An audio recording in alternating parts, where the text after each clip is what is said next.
제가 오늘 이 자리에 선 것은 조금 특별한 설교를 하기 위함입니다. 3.1 운동을 기념하는 제가 설교를 오늘 준비하였습니다. 지난 금요일은 3.1 운동 100주년 기념일이었습니다. 일제 침략과 폭압에 맞선 대한독립 만세의 함성이 불꽃처럼 일어난 지 정확히 100년이 된 날이었습니다. 저는 그날을 제 생에서 최고로 의미 있는 3.1절로 보냈습니다. 왜냐하면 하루 종일 이 설교를 준비했기 때문입니다.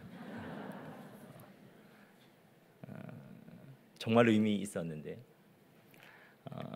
그 하루 종일 3.1 운동에 대한 역사적 자료들도 제가 살펴보았고 그와 관련된 기독교 문헌들도 찾아서 읽었고요. 그리고 오늘 말씀도 묵상하였습니다. 그러면서 제가 이전에 알지 못했던 참 많은 것들을 깨닫게 되었는데요. 3.1 운동이 자랑스러운 우리의 민족의 역사이기도 하지만 기독교인으로서 꼭 되짚어봐야 하는 역사라는 것을 제가 처음 알게 되었습니다. 3.1 운동은 일제강점기 최대의 민족운동이었습니다. 1차 세계대전 이후에 제가 조금 어려운 말을 쓰는데요. 민족 자결주의. 약소국들이 강대국들의 통치로부터 벗어나서 자신들의 문제는 자신들이 결정할 수 있다는 원칙이 천명이 되자 우리 민족 지도자들은 우리의 독립의지를 세계에 보여주고 싶었습니다. 그래서 이들은 민족 대표를 구성하였고 독립선언문을 작성하였고 만세운동을 준비하였습니다. 1919년 3월 1일 서울의 만세운동은 이른 새벽에 학생들이 시내의 독립선언서를 이렇게 배포하면서 시작되었습니다. 그리고 정오 무렵 학교를 빠져나온 학생들은 탑골공원에 집결하였습니다. 반면 민족 대표들은 태화관이라는 음식점에 모였는데요. 원래는 그들도 탑골공원으로 가려다가 유혈 사태에 대한 우려와 그로 인한 선언식이 제대로 진행되지 않을지도 모른다는 우려로 전날의 선언식 장소를 바꾼 것입니다. 오후 2시 민족 대표들은 태화관에서 독립선언식을 가진 후 경찰에 그 소식을 알려 자진 체포됩니다. 같은 시각 수천 명이 운집한 탑골공원에서는 독립선언서가 낭독이 되는데요. 민족 대표들을 기다리다가 그들이 오지 않자 누군가 한 사람이 연단으로 올라가서 그가 가지고 있었던 독립선언서를 꺼내 들고 읽기 시작하였습니다.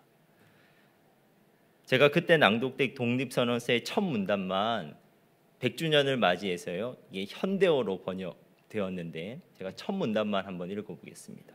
우리는 오늘 조선이 독립한 나라이며 조선인이 이 나라의 주인임을 선언한다.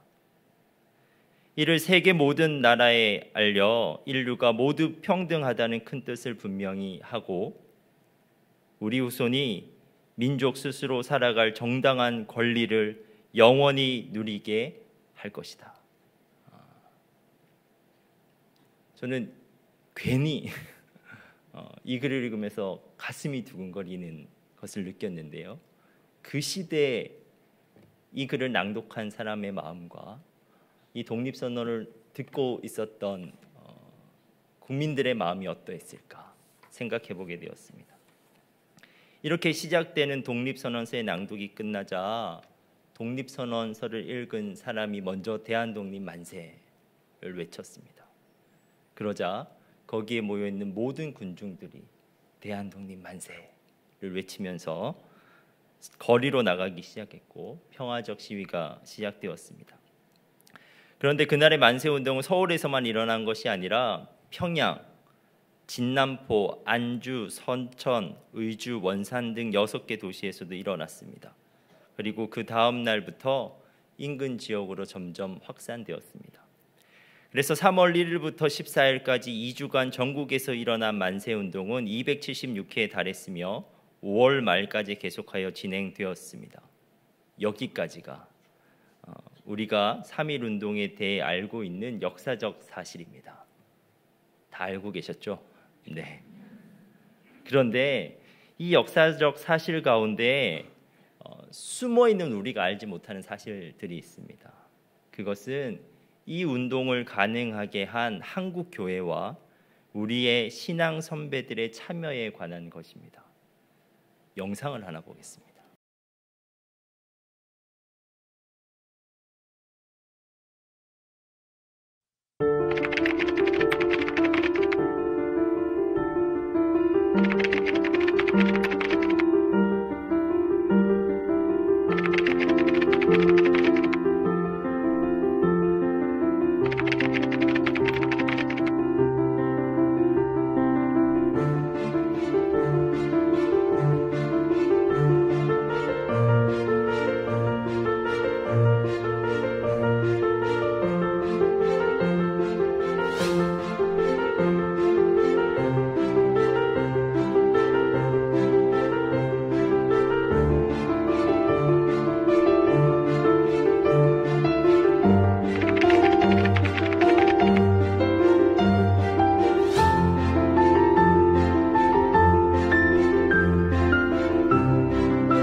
물론 우리가 잘 아는 것처럼 3.1 운동은 나이, 성별, 종교를 뛰어넘는 범민족적 독립운동이었음은 분명합니다.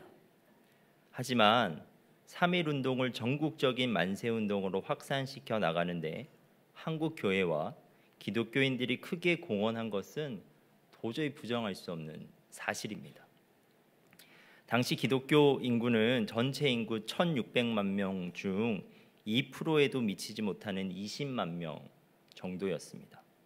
그런데 3.1 운동의 민족 대표 33인 중 16명이 기독교인이었고 만세운동 첫날 참가자 7,835명 중 기독교인은 1,719명으로 전체의 22%를 차지하고 있습니다.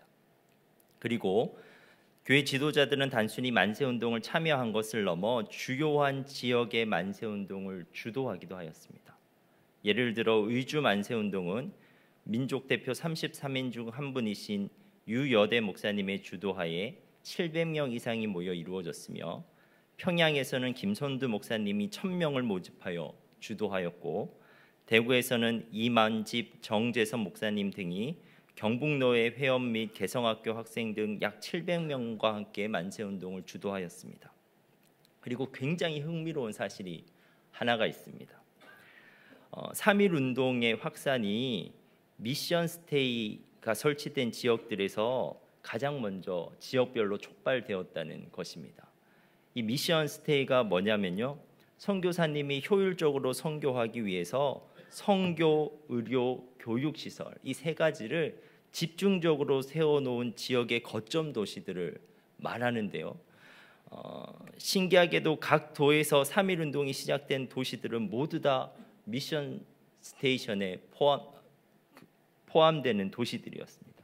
그 말은 기독교 시설들, 특히 기독교 학교들을 중심으로 그 시위들이 주도되고 진행되었다는 것을 보여줍니다. 교회와 기독교인들이 3.1운동의 주역이었는 것은 3.1운동의 구금자 수와 교회의 피해 사항을 보더라도 우리가 알 수 있는데요. 3.1운동 결과 구금된 인원 중 기독교인 수감자는 54%에 이르고 그 당시 파손된 예배당 또한 112개소에 이릅니다. 그렇다면 저의 질문은 이것이었습니다. 제가 3월 1일 날 하루 종일 책상에 앉아서 여러 가지 자료를 보면서 저에게 든 질문, 하필이면 왜 다른 사람들이 아닌 기독교인들이 그토록 많이 3.1운동에 참여하였는가? 라는 질문이 들었습니다. 영상에 따르면요, 기독교인의 40%가 만세운동에 참여하였다는 것입니다. 그것은 제가 내린 결론이기보다는 전문가들이 내린 결론이기도 한데, 그것은 그들에게 그 당시 다른 사람들이 가지고 있지 않았던 세상을 보는 독특한 관점이 있었다는 것입니다. 그리고 그 관점이 성경을 통해 확보되었다는 것입니다. 오늘 본문과 같은 말씀이 바로 그들에게 그러한 역할을 했는데요. 제가 오늘 본문 이사야 10장 12절에서 21절을 3.1절을 기념하는 설교 본문으로 선택한 이유가 있습니다. 그것은 바로 우리의 신앙의 선배들이 만세운동 당시 실제로 읽었던 말씀이기에 그렇습니다. 이 말씀이 총회에서 채택된 3.1절 기념주일 본문 말씀입니다. 만세운동 초기 단계에서 기독교인 만세운동 참가자들에게 독립선언문과 함께 배포된 또 하나의 문건이 있는데요. 바로 독립단 통고문이라고 하는 문건이 있습니다. 이 문건은 일종의 행동 강령인데 내용이 다음과 같습니다. 우리의 존경스럽고 고귀한 독립단원 여러분들이여, 무슨 일이든지 1인들을 모욕하지 말고 돌을 던지지 말며 주먹으로 때리지 말라. 이는 야만인이 하는 바이니 독립의 주의를 손해케 할 뿐인즉 다 바라건대 각각 주의할지며 신도는 매일 3차례 기도하되 일요일은 금식하며 매일 성경을 읽되 월요일은 이사야 10장, 화요일은 예레미야 12장, 수요일은 신명기 28장, 목요일은 아가 5장, 금요일은 이사야 59장, 토요일은 로마서 9장으로 순환하여 독려할 것이니라. 이 문건을 통해 우리가 확인할 수 있는 것은 그 당시 기독교인들이 단순히 애국심의 표출로서 이 만세운동에 참여하고 있는 것이 아니라 신앙적 행위로서 만세운동에 참여하고 있다는 것을 우리가 확인할 수 있습니다. 만세운동을 하되 그들은 평화적으로 하였고요. 만세운동을 하되 기도하면서 하였고, 만세운동을 하되 금식하면서 하였고, 만세운동을 하되 말씀을 읽으면서 하였다는 것입니다.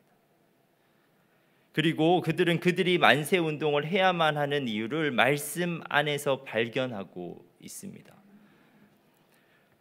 이 문건에는 월요일부터 토요일까지 읽어야 하는 6개의 말씀이 명시되어 있는데, 오늘 우리가 함께 읽은 본문은 만세운동에 참여했던 우리의 신앙의 선배들이 그 운동 가운데 월요일마다 반복하여 읽었던 말씀입니다. 그렇다면 오늘 본문을 통해 우리의 신앙의 선배들이 발견하였던 하나님의 메시지는 무엇일까요? 그리고 우리가 또한 발견해야 하는 하나님의 메시지는 무엇일까요? 오늘 본문은 선지자 이사야의 예언의 말씀입니다. 선지자 이사야는 기원전 8세기 남왕국 유다에서 활동한 예언자입니다. 그런데 이 기간은 아수르의 제국주의적인 침략과 확장이 가장 왕성한 시기였습니다. 아수르의 전성기였습니다. 아수르 제국의 팽창은 남유다에게 무시무시한 위협이었습니다. 이사야 10장 6절에는 아수르에 의해 멸망된 6개의 근동 도시국가 갈로, 갈그미스, 하맛, 아르밧, 사마리아, 다메섹이 열거되고 있는데요.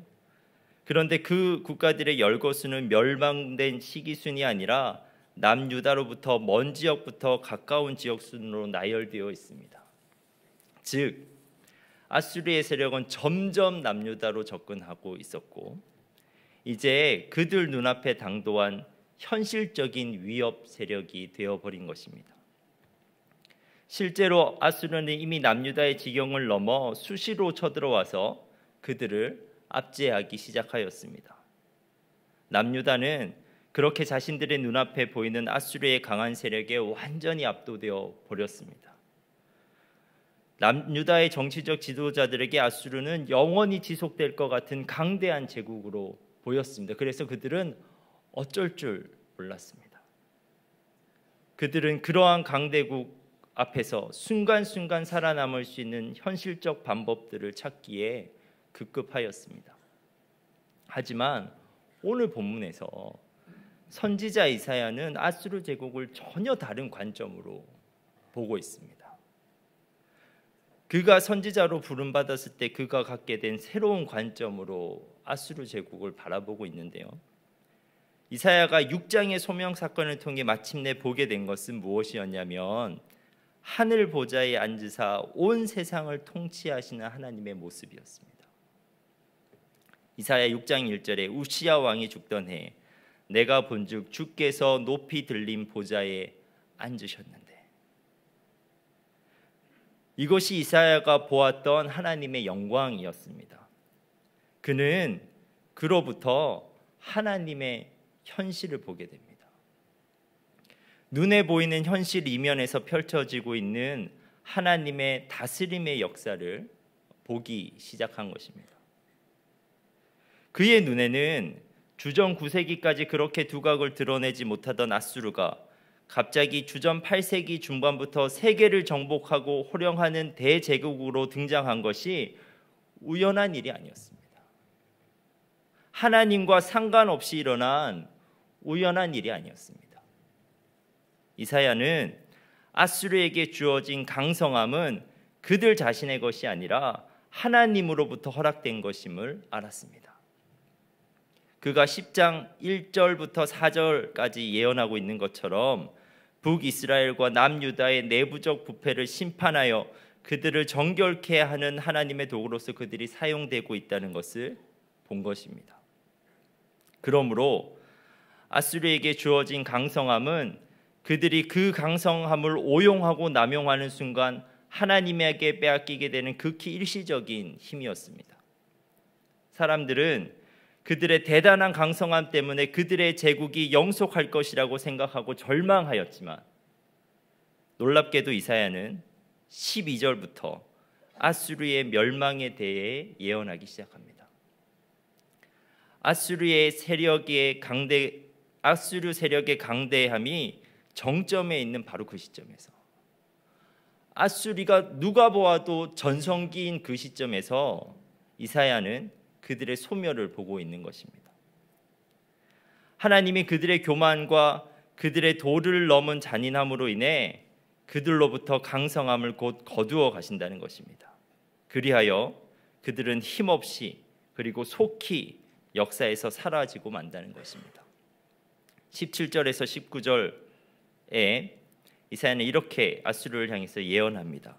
이스라엘의 빛은 불이 되고 그의 거룩하신 이는 불꽃이 되실 것이니라. 하루 사이에 그의 가시와 찔레가 소멸되며 그의 숲과 기름진 밭의 영광이 전부 소멸되리니 병자가 점점 쇠약하여 감 같을 것이라. 그의 숲에 남은 나무의 수가 희소하여 아이라도 능히 계수할 수 있으리라. 결국 이사야는 오늘 본문을 통해 남유다 백성들을 향해 외치고 있는 것입니다. 하나님이 통치하신다. 아수르의 압제로 인해 절망이 가득한 세상처럼 보이지만 여전히 이 세상은 하나님의 손안에 있는 것이다. 그렇게 이사야는 외치고 있는 것입니다. 그런데 1919년 3월 1일 운동 당시 우리의 신앙의 선배들은 이러한 선지자 이사야의 외침을 과거의 음성으로 듣지 않았습니다. 그들은 이사야 선지자의 외침을 당시 그들의 민족을 향한 하나님의 음성으로 들었던 것입니다. 그들은 정말 순수하게 말씀 안에서 확신하였습니다. 하나님의 현실이 있다는 것을 확신하였습니다. 일본 제국주의의 압제로부터 어둠이 가득한 것처럼 현실이 보였지만 여전히 우리의 민족이 하나님의 손안에 있다는 것을 그들은 말씀 안에서 확신하였습니다. 그리고 기원전 8세기 아수르처럼 교만하여 하나님을 대적하고 도를 넘은 잔인함으로 백성들을 살육하는 일제는 하나님에 의해 속히 소멸되고 말 것이라고 그들을 말씀 안에서 굳게 믿었던 것입니다. 기도하면서 금식하면서 말씀 보면서 하나님의 현실을 바라보면서 그래서 그들은 누구보다도 만세운동에 담대히 참여할 수 있었습니다. 그렇게 나아가는 그들은 어떠한 핍박도 꺾을 수 없었습니다. 민족대표 33인에 속해 있었던 남광 이승훈 선생, 이승훈 장로님이신데요. 신홍식 목사님, 김창중 목사님은 만세운동에 참여하면서 각각 이렇게 고백하였습니다. 이승훈 장로님은 민족 자결은 천체의 혜택으로 되리라 라고 말씀하셨고, 신홍식 목사님은 조선도 하나님의 의사로 독립국이 되리라 했으며, 김창중 목사님은 독립운동에 참여한 것이 천의이다라고 하였습니다. 그들은 말씀을 통해서 압제의 현실 이면에서 펼쳐지고 있는 하나님의 다스림의 역사를 포착한 것입니다. 그리고 자신의 몸을 기꺼이 던져 그 하나님의 역사에 참여하기로 결단한 것입니다. 그런데 사랑하는 성도 여러분, 2019년을 살아가고 있는 우리에게도 이사야 선지자의 음성은 들려옵니다.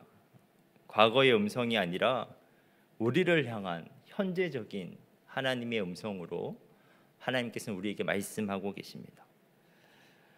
현재 우리의 민족적 상황이, 우리의 개인적 상황이 절망적인 상황일 수 있습니다. 하지만 우리는 그러한 하나님의 음성 앞에서 반드시 알아야 합니다. 하나님이 여전히 우리 가운데 통치하고 계십니다. 하나님이 우리의 민족 가운데 여전히 통치자로 계십니다. 절망이 가득한 세상처럼 보이지만 여전히 우리의 세상은, 우리의 나라와 우리의 조국은 하나님의 손안에 있습니다. 여러분, 어떠한 상황 가운데서도 하나님의 현실을 발견할 수 있는 자들이 있습니다. 아무리 어둠이 지배하는 것 같지만, 아무리 절망적인 상황인 것 같지만 그 중에서도 하나님의 현실을 발견할 수 있는 자들이 있습니다. 그들은 성령 충만한 자들이며 하나님의 말씀에 사로잡혀 있는 자들입니다. 그들은 민족적 상황 가운데, 자신의 상황 가운데 불평불만하지 않는 자이며 비난만 하지 않는 자이며 현재 모든 사태 가운데 그리고 그 너머에서 하나님의 일하심을 포착하여 그 일 가운데 자신을 담대하게 참여시키는 자입니다. 여러분, 우리의 신앙의 선배들은 기도하면서 말씀 보면서 금식하면서 그 일들을 해내었습니다. 여러분, 이제는 우리의 차례입니다. 우리도 우리의 현실 가운데, 이 나라 가운데 하나님의 일하심을 포착할 수 있는 우리가 되었으면 좋겠습니다. 성령 충만함으로, 말씀에 사로잡힘으로 이 땅 가운데 하나님이 하시는 일을 발견하고 그 일 가운데 기꺼이 우리의 몸을 들여 헌신할 수 있는 저희들 되었으면 좋겠습니다. 기도하겠습니다. 하나님, 너무나 감사합니다. 우리에게 아름다운 조국을 허락하여 주심에 너무나 감사합니다. 하나님, 너무나 감사합니다. 우리의 민족 가운데 하나님께서 통치자 되어 주셔서 다스려 주심에 감사합니다. 하나님, 우리가 발견하게 하여 주시옵소서. 하나님, 우리가 눈을 떠서 우리의 민족 가운데 펼쳐지고 있는 하나님의 현실의 아름다움을 바라볼 수 있게 하여 주시옵소서. 기도함으로, 우리가 말씀 봄으로, 금식함으로 하나님, 우리가 그 하나님의 일을 포착하게 하여 주시옵고 우리의 몸을 들여 그 일에 기꺼이 헌신할 수 있는 저희들 되게 하여 주시옵소서. 우리로 통해 이 땅 가운데 하나님의 나라가 도래하기를 원합니다. 우리로 통해 하나님의 주권이 이 땅 가운데 더욱더 확장되어지길 원합니다. 하나님, 우리를 사용하여 주시옵소서. 예수님의 이름으로 기도드립니다. 아버지 하나님, 참으로 우리들에게 은혜를 주셔서 좋은 나라, 하나님께서 은혜 베풀어 주신 이 나라에 태어나 마음껏 신앙생활하는 복을 주신 것 감사합니다. 아버지여, 하나님께서 우리에게 주신 귀한 선물인 우리나라를 주님 안에서 사랑하고 봉사함으로 더욱더 하나님 나라가 되게 하는 일에 쓰임받게 하여 주옵소서. 아버지 하나님, 우리들에게 하나님이 은혜를 주셔서 많은 이 나라, 우리 민족, 우리 동포가 우리를 통해 하나님을 알게 되는 역사 일어나게 하옵소서. 하나님께서 주신 은혜를 생각하며 우리가 감사로 예물을 올려드리오니 아버지여, 주님께서 주신 것을 다만 거룩하게 구별하였을 뿐이지만 마치 우리에게서 난 것처럼 받아주시오니 참 감사합니다. 원하기는 모든 물질도 하나님께로만 받기로 결심하게 하옵시고 하나님을 떠나 불의의 재물에 마음 두지 않게 하여 주옵소서. 우리 성도들에게 건강의 복을 주옵소서. 마음의 평강을 주옵소서. 부부사랑 돈독하게 하옵소서. 우리들의 자녀가 주님 앞에서 온전히 하나님을 경외하는 이 나라의 복된 이들이 되게 하여 주시옵소서. 이제는 우리 주 예수 그리스도의 크신 은혜와 하나님 아버지의 한없는 사랑과 성령의 교통하심이 오늘 하나님 앞에 예배드리며 하나님께 주신 이 나라를 더욱더 하나님 기뻐하시는 나라로 가꾸어 가기를 결심하며 나아가는 사랑하는 모든 성도들 위해 이제로부터 영원토록 함께 하시기를 간절히 축원하옵나이다. 아멘.